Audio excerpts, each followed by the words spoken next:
5 tonight, questions and answers at one area preparatory academy really alarming parents. Good evening, everyone. Thank you for joining us. I'm Claire Kellett. And I'm Corey Stark. We do want to warn you, some of the discussions are very sexual, and that's why parents say 7th and 8th graders shouldn't be exposed. News 4's Justin Andrews is live tonight getting answers from the school in South City.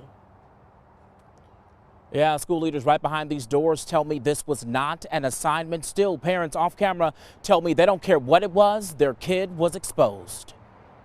How has this become the new normal for this to be okay to be taught to our kids in school? Roxanne Taylor is a relative of a parent whose child goes to Lafayette Preparatory Academy. She's also a mother. They don't need to know this that soon. The world is over-sexualized already. This is the email 7th and 8th grade teachers sent out to parents letting them know what topics will be discussed in class. One of the questions, if a woman has sex with 2 men in the same time period and becomes pregnant, does the baby have traits of both men? Parents say these questions are too graphic by nature. However, the school says this is not an assignment or a test.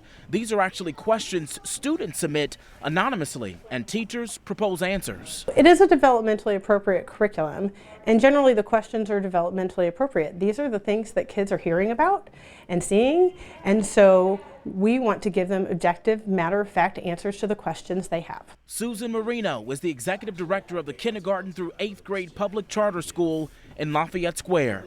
She says the whole school has a curriculum called OWL, Our Whole Lives.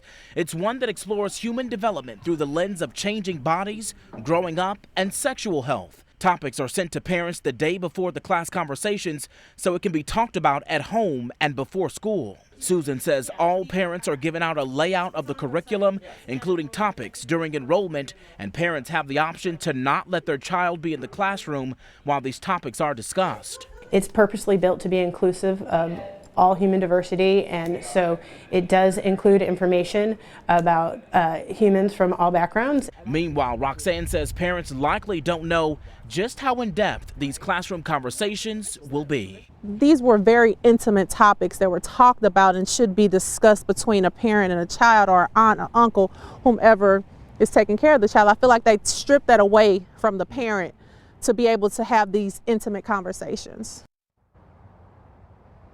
All right, so some people want to know what goes too far. Are there any topics that these students want to discuss that draws the line? Well, I spoke to the executive director, and she tells me all the questions that these students submit are considered, quote, developmentally appropriate and are indeed reflective of this specialized curriculum.